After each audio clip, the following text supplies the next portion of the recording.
दोस्तों स्वागत है आप सभी का आपके channel glory of math SSC में। तो साथ ही आज हम रेशियो पर पर्सन का वन शॉट नहीं गन शॉट वीडियो लेके आए हैं। जितना भी पढ़ाएगा एकदम बुलेट जैसा आपके सीधे सीने में घुसेगा। ठीक है दोस्तों, बिना समय बर्बाद किए हुए रेशियो पर पर्सन के हम लोग बेसिक कंसेप्ट मैं आपको बताऊंगा प्लस शॉर्ट मेथड भी आपको बताऊंगा। तो बिना समय बर्बाद किए हुए वीडियो को स्टार्ट करेंगे। और वीडियो को स्टार्ट करने से पहले भाई मेरे आपसे निवेदन है कि कॉपी और पेन लेके बैठें, उसका प्रॉपर नोट्स आप बनाते रहना। ठीक है भाई, अब आ जाओ स्टार्ट करते हैं। देखो मैं इसमें पूरा डिटेल में आपको चीज़ें बताऊंगा कि रेशियो कहते किसे। बहुत ज़्यादा आप लोग रेशियो पढ़े होंगे लेकिन ये बेसिक कंसेप्ट आपको कोई नहीं बताएगा। इसमें बेसिक कंसेप्ट के साथ आपको शॉर्ट ट्रिक्स भी बताए जाएंगे। दोस्त आ जाओ, देखो सबसे पहले हम लोग स्टार्ट कर लेते हैं व्हाट इज रेशियो। ठीक है, व्हाट इज रेशियो, रेशियो क्या है। और भाई देखो रेशियो को हिंदी में अनुपात बोलते हैं। भाई क्या बोलते हैं, अनुपात। अब देखो समान इकाई की किन्हीं दो राशियों को परस्पर संबंध बताया जाए जिससे ये बताया जाए कि पहली राशि जो है दूसरी राशि का कितना गुना है। ध्यान देना, समान सजाती राशियां होनी चाहिए, यानी दोनों की यूनिट जो है बराबर होनी चाहिए। ठीक है, देखो यहाँ से बोला है ना कि समान इकाई, यानी दोनों यूनिट जितनी भी राशियां होंगी उस राशि की यूनिट जो है बराबर होनी चाहिए। और इससे ये पता किया जाएगा कि पहली राशि अगर दो राशि है तो दोनों समान राशि होनी चाहिए और दोनों राशि में ऐसे पहली राशि जो है दूसरी राशि का कितना गुना है ये कंपेरिजन करके बताया जाता है रेशियो में। देखिए यही चीज़ें यहाँ पे लिखा है कि पहली राशि कितनी गुना है दूसरी राशि को, इसको क्या बोलते हैं, अनुपात बोलते हैं। अब देखो भाई अनुपात को इस साइन से हम लोग दर्शाते हैं ऐसे। ठीक है, इस साइन से हम लोग अनुपात को दर्शाते हैं, यानी रेशियो को भी इसी साइन से प्रकट किया जाएगा। जैसे कि यहाँ से देखिए, यहाँ से जैसे अगर मैं बोल दूं कि 5 मीटर और 7 मीटर का अनुपात बताइए।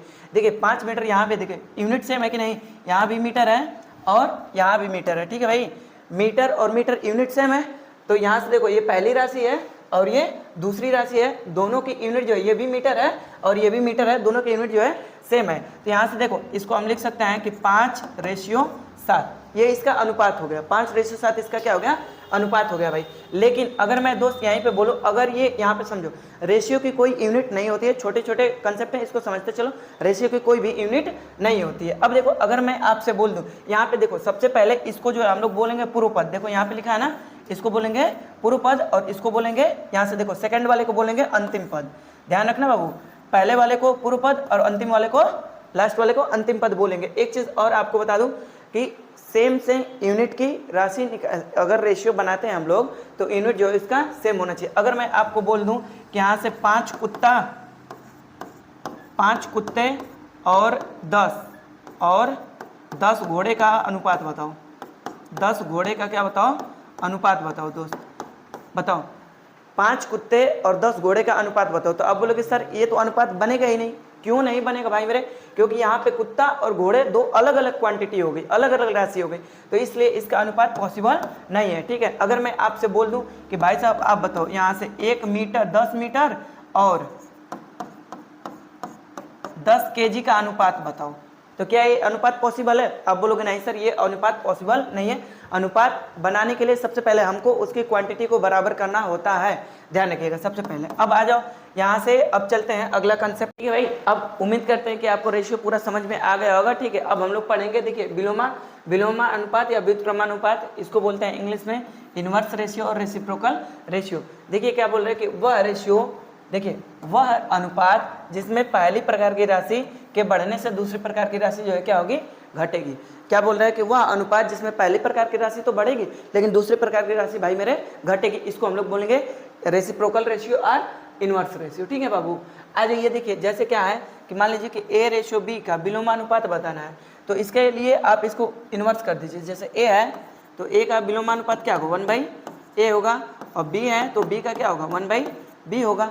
ठीक है, 1 में a प्लस 1 में b, रेशियो है 1/a रेशियो 1/b। तो इसका एलसीएम ले लीजिए ए बी का। और एलसीएम आप एक चीज़ और ध्यान रखें, रेशियो में किसी भी नंबर का मल्टीप्लाई करने पे या किसी भी नंबर का डिवाइड करने पे रेशियो पे कोई फर्क नहीं पड़ता है बाबू। तो यहाँ से देखिए ए बी है ना, इसका एलसीएम ए बी से इससे गुणा करेंगे ये खत्म हो जाएगा, बी से बी ये खत्म हो जाएगा।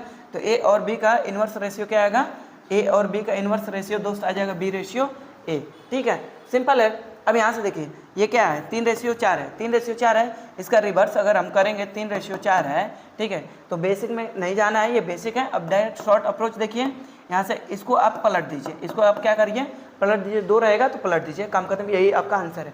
अगर आपसे बोल देगा 3 दे देगा, जैसे देखिए यहाँ से अगर आपको 3 दे देगा रेशियो, 3 दे देगा, 4 दे देगा, जैसे बोल देगा कि ये देखिए ये 4 है, ये 3 रेशियो 4 रेशियो 2 है, इसका जो है इन्वर्स बताइए, इन्वर्स रेशियो बताइए। ठीक है, यहाँ सबसे पहले बाबू आप काम करिए कि इसका एलसीएम ले लीजिए और एलसीएम में पारा पारी डिवाइड करते चलिए सबका। ठीक है, तो ये जो है 4 हो जाएगा दोस्त, ये जो है 3 हो जाएगा और ये जो है 6 हो जाएगा, ये इसका इन्वर्स रेशियो है। ठीक है, अब यहाँ पे देख लीजिए यही है 3:4 का रिवर्स करके यही चीज़ें आएगा, शॉर्ट अप्रोच है। अब देखो यहाँ से क्या बोल रहा है, ये वाला है, आप लोग इसको देख लो, क्या बोल रहा है कि 2, 3, 5 है ना, 2, 3, 5 का एलसीएम ले लेते हैं, कितना आप बताओ, 2, 3, 5 का एलसीएम जो है 30 हो जाएगा, 2, 3, 5 का एलसीएम जो है कितना होगा दोस्त 30।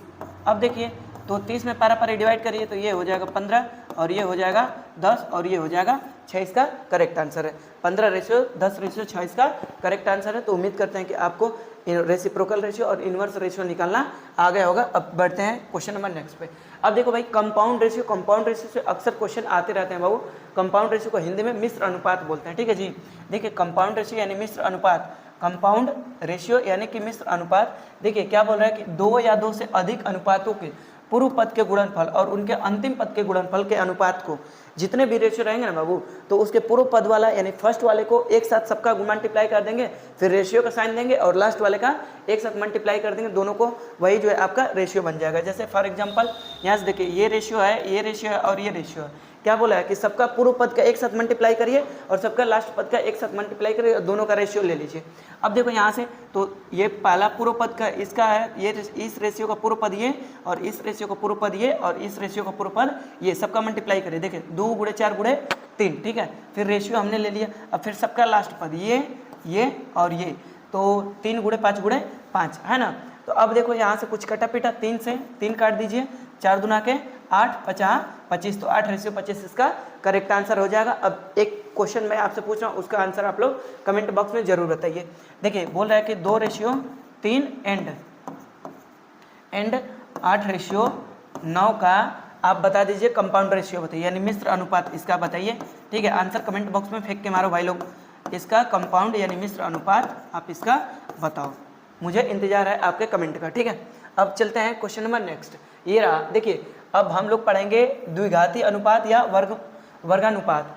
इसको इंग्लिश में बोलेंगे डुप्लीकेट रेशियो। क्या बोलेंगे? Duplicate ratio. हिंदी में बोलेंगे इसका द्विघाती अनुपात या वर्गानुपात। अब देखिए क्या बोल रहा है जी कि अगर कोई रेशियो है, कोई नंबर है A:B:C में है, अगर उससे आपसे पूछेगा कि द्विघाती अनुपात बताइए, कुछ मत करिए, सिंपल आप इसका स्क्वायर कर दीजिए, सिंपल स्क्वायर कर दीजिए। A का द्विघाती हो जाएगा A², B का B² और C का C², यही जो है आपका करेक्ट आंसर हो जाएगा। ठीक है, तो अब देखो यार 5:7:8 का द्विघाती अनुपात क्या होगा बाबू मेरे? देखो 5:7:8 का द्विघाती अनुपात स्क्वायर ही तो करना है, तो 5 का स्क्वायर 25। अब देखो 5 का स्क्वायर 25, 7 का स्क्वायर 49 और 8 का स्क्वायर 64, तो 25:49:64 इसका करेक्ट आंसर है। अगर आप समझ गए हैं तो एक क्वेश्चन मैं आपसे पूछ रहा हूँ, आप बताना इसका आंसर। 8:10 का इसका आप बता दीजिए डुप्लीकेट रेशियो बताइए, DR बताइए, duplicate ratio answer comment box में जरूर बताएं। ठीक है, आगे चलते हैं। अगला ये रहा, देखिए वर्गमूला अनुपात। वर्गमूला अनुपात देखिए क्या होता है, इसको इंग्लिश में बोलते हैं बाबू सब डुप्लीकेट रेशियो। क्या बोलते हैं? सब डुप्लीकेट रेशियो। फॉर एग्जांपल अगर A:B:C है तो इसका वर्गमूला अनुपात अगर हम निकालेंगे तो डायरेक्ट उसका रूट ले लेते हैं दोस्त। क्या ले लेते हैं? रूट ले लेते हैं, ध्यान रखिएगा। अब देखिए डुप्लीकेट रेशियो में उसका स्क्वायर कर देते हैं और सब डुप्लीकेट रेशियो में उसका जो है बाबू रूट ले लेते हैं, सिंपल सी बात है यार। तो अगर देखिए 81:256:121 है तो इसका बोला है वर्गमूला अनुपात बोला है। क्या बोला है? वर्गमूला अनुपात आपसे पूछा है ना। तो 81 का स्क्वायर रूट निकालेंगे तो 9, 256 का 16 हो जाएगा दोस्त और 121 का 11, इसका करेक्ट आंसर है। ठीक है, एक क्वेश्चन मैं आपसे फिर यहाँ पे पूछूंगा और उसका आंसर आप लोग कमेंट बॉक्स में जरूर बताएंगे। ठीक है जी, तो आप बता दीजिए 64 का, 81 का और 121 का।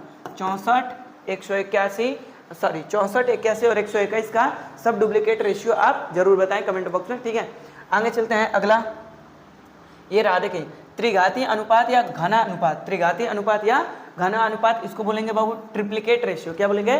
Triplicate ratio. ठीक है, अब देखिए A:B:C है, इसका घना अनुपात आपसे पूछेगा तो कुछ मत करिए बाबू, बस इसका डायरेक्ट क्यूब कर दीजिए। क्या कर दीजिए? क्यूब कर दीजिए। क्यूब आता है ना, वही चीज़ें जो है 3 बार मल्टीप्लाई होंगी। यहाँ से देखिए, इसको बेस बोलेंगे, इसको पावर, इसको बेस बोलेंगे, इसको पावर, इसको बेस बोलेंगे, इसको पावर। अब देखिए आ गया आपका 3:5:4 का घना अनुपात बताइए। घना अनुपात को इंग्लिश में बोलेंगे ट्रिप्लिकेट रेशियो बताइए। तो आ जाइए, देखिए 3 का अब क्यूब करना है तो 3 का क्यूब, 5 का क्यूब और 4 का क्यूब। 3 का क्यूब 27, 5 का क्यूब 125 और 4 का क्यूब 164। ये इसका करेक्ट आंसर है। ठीक है, अगर आप समझ गए हैं तो एक क्वेश्चन फिर मैं आपसे पूछूंगा और आप कमेंट बॉक्स में इसका आंसर फेंक के मारना दोस्त। 1:8:10 का घना अनुपात बताइए। 1:8:10 का घना अनुपात बताइए, कमेंट बॉक्स में इसका आंसर जरूर दें। ठीक है, अब देखो यार, यहाँ से ट्रिप्लिकेट रेशियो हो गया कंप्लीट। अब हम लोग चलेंगे, इस वीडियो का सबसे लास्ट स्लाइड आ चुका है। ठीक है, अब ये देख लीजिए, इसको हम लोग बोलेंगे घना मूला अनुपात। घन मूला अनुपात, घन मूला अनुपात, इसको बोलेंगे बाबू सब ट्रिप्लिकेट रेशियो। सब ट्रिप्लिकेट रेशियो देख लेना अपने हिसाब से, सब ट्रिप्लिकेट रेशियो इसको बोलेंगे। A:B:C, अगर कोई 3 रेशियो है, A:B:C है, उसका हम लोग घना मूला अनुपात निकालना है। कुछ नहीं करना है दोस्त, इसका क्यूब रूट ले लेना है। क्या ले लेना है? क्यूब रूट ले लेना है। ठीक है, तो ये इसका क्यूब रूट ले लेंगे। तो यहाँ से देखिए 64 है, 64, 107, 129 और 125 का घन मूला अनुपात क्या होगा दोस्त?